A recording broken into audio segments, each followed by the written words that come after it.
Thailand is one of the safest and most beautiful countries in the world, but like any country that attracts millions of tourists every year, there's those people that are going to take advantage of you.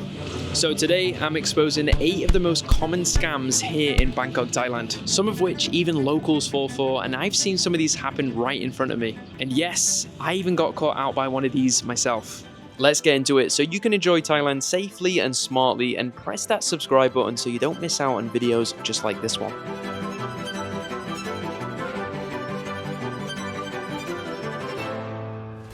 Okay, so you're walking down Sukhumvit Road and someone approaches you, usually an Indian or a Pakistani man, but probably pretended to be from Dubai. He starts with something like, you have a long life, you're very lucky, you have something good coming, or maybe something about your hair, under your eyes, or your appearance in general. They try to charm you, spin you a web of lies, and then claim they found a miracle product that completely changed them.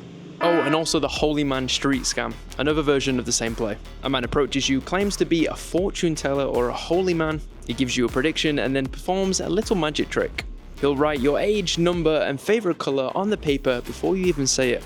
Take for example this unsuspecting Japanese guy. I spotted this other man talking to him, writing down things on paper, telling him things about his life, and giving him a convincing story until a few minutes later he asks him for money. The sad thing is, this guy was clearly drunk and not in control, an easy prey, and he had no idea what was going on until I interrupted the conversation and scared the scammer away.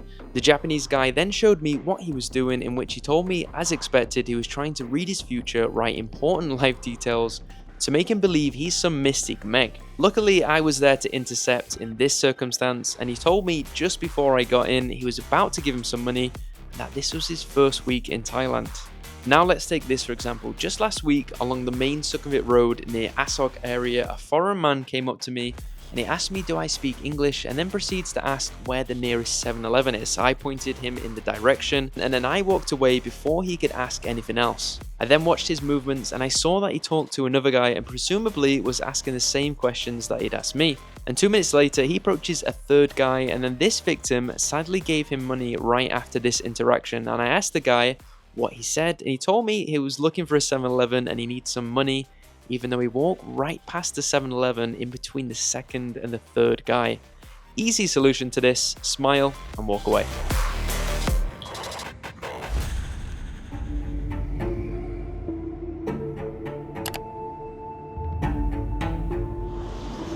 Okay, this next scam is important because it's getting more and more common now that Thailand has introduced the TDAC, which is the Thailand Digital Arrival Card. So the form is free and it only takes a few minutes to complete, but these scammers have set up fake websites. They look official and they charge you a fee to complete the TDAC, but don't fall for it.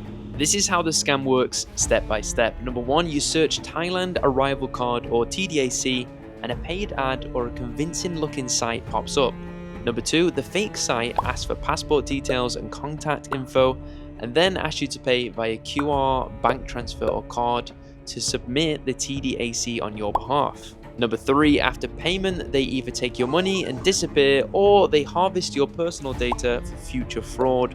Some even sell your details to other scammers.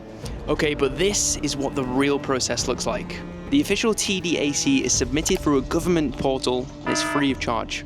And it must be completed before you go through immigration and ideally before your flight. When completed correctly, you should receive an instant confirmation email, no payment needed, and the genuine service is hosted on a .go.th government domain, and it takes roughly 5 minutes to fill out with submitting the appropriate details. TDAC is free. If a site asks you to pay to submit your Thailand arrival card, it's a scam. Always use the official government portal and keep the confirmation email in case.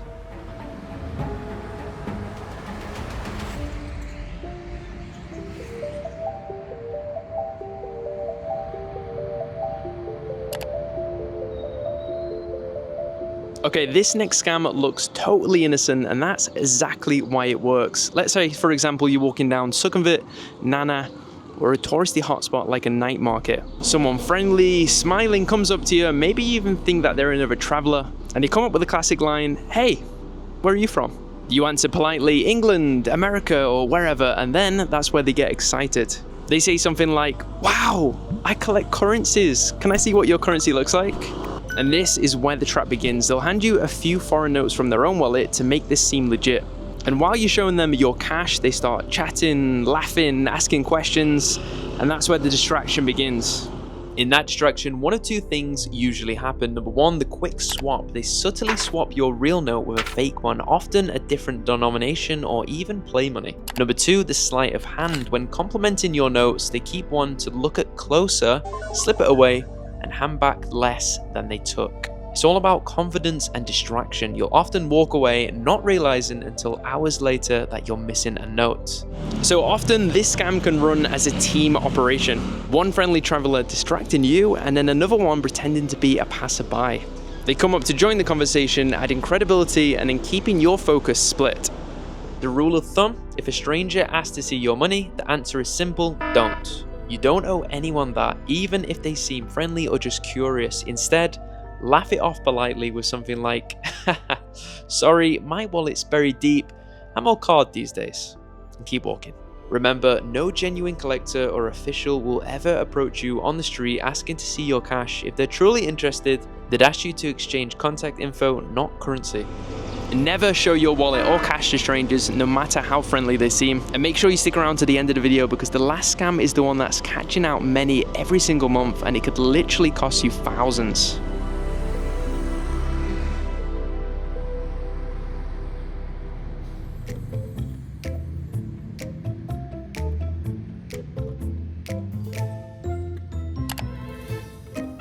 This one starts a few days after you buy a Thai SIM card that you bought here in Thailand.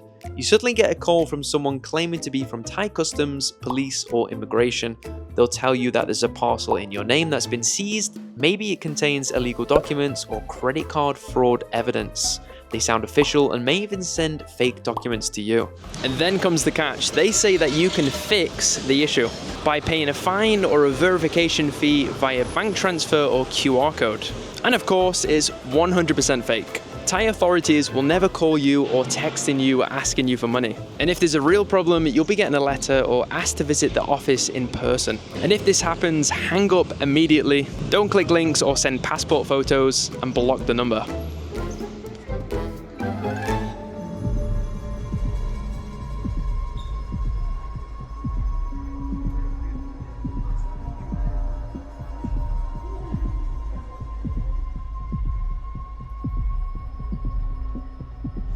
Now this one is less common but plays on emotion, and it's surprisingly effective if you're naive enough. You're sitting at the airport, maybe waiting for your flight or about to grab a coffee, when a young woman or man, well dressed, polite, maybe even foreign, approaches you. And they reel off a sad story. My luggage was lost, my passport was inside, all my money is gone, I need a little bit of help. And they might even ask you for an old boarding pass and maybe even $20 or 500 baht, just enough to sound believable. You feel bad, want to help, but here's the twist. An hour later, you'll spot the same person running the same story on someone else, and then eventually using that pocket money to go shopping for themselves. It's a sympathy scam designed to make you act fast before you think. Airports are full of kind and trusting travelers, and that, ladies and gentlemen, is exactly the target. If someone truly lost their passport or money, they'd be talking to airport police or the embassy, not random passengers. So next time, just smile, point them towards airport information. Is the kindest and safest thing to do.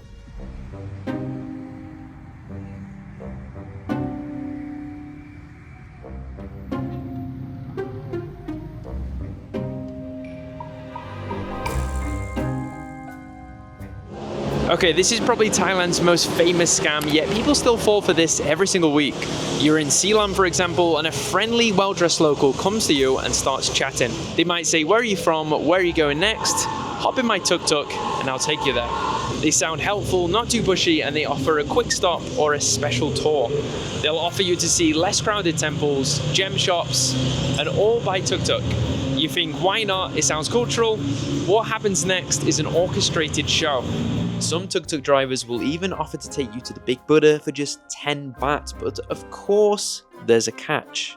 Then, the driver takes you to several places, tailors, souvenir shops, and finally, the gem store, where staff will tell you you're getting a rare bargain, and you can even resell the gems back home for a profit. In reality, you've bought low-grade or fake jewelry at luxury prices, And every person along the way, the tuk-tuk driver, the friendly local, and even the shop assistant gets a cut. If you really want jewelry in Thailand, go to a certified shop or a mall showroom, not somewhere where a stranger leads you to.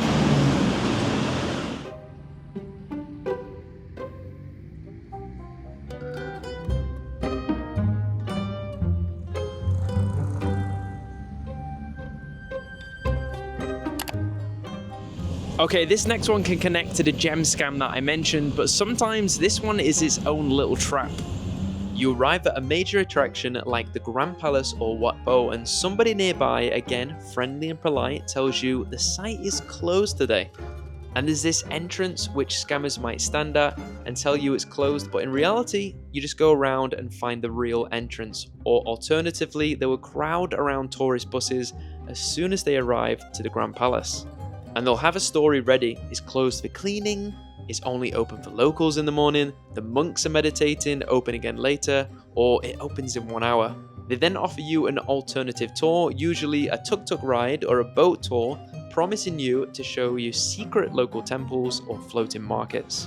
So this trip ends up being a loop of overpriced shops that end up charging you 3 to 5 times the normal price, with commissions going to everybody involved. And even more common now are fake tour agents near piers or near BTS stations. They'll offer you discounted boats or floating market tickets. They print convincing fake tickets on glossy paper and then vanish. Okay, the fix is simple. Always check attraction hours online, buy tickets only at official counters or verified websites, and never believe it's closed unless you hear it from a staff member inside. A polite smile and a firm "no thanks" goes a long way. This next one is exploding lately, and it's not just catching out tourists, it's also catching out retirees and expats here in Bangkok, Thailand. Here's how it works. Scammers post beautiful condo or apartment photos online, often stolen from real listings with prices that seem a little too good to be true. They'll say things like, "I'm the owner, but I'm abroad right now, so let's do everything online." Or, "This place is very popular, so please transfer a deposit today to secure it." The victim pays the deposit or the first month's rent, and then they disappear. So in one real case of a friend of mine, he's British, he's looking for a condo in Thong Lo. He lost 32,000 baht after paying for a condo which turned out to be repossessed property. And the scammer even mailed fake keys via a courier. To protect yourself, never pay deposits before seeing the property in person. Verify the owner's ID and the building's management office. And use trusted agents or websites with verified listings. If you're new to Thailand or you're not confident about navigating the condo or housing market, use someone trustworthy. I'll leave a link down below to my real estate agent that I used to get my own condo. At the end of the day, Thailand is one of the safest, kindest, and most welcoming countries on earth. These scams are the exception, not the rule, but staying aware helps you spot them instantly. Remember, if someone's too friendly or pushes urgency, step back. If it involves paying cash, transfer money, or today-only deals, skip it. A very important one is to always ask taxi drivers to use the meter. If they refuse, just get another one. And always trust your gut. I want to hear from you guys. Comment down below scams which have happened to you in Thailand, or any that you think I've missed, so we can help as many people as possible out there. Thailand isn't dangerous, it's just full of stories, but don't let the scammers write yours. If this video helped, like and subscribe for more tips and living smart here in Thailand. I'll see you in the next one.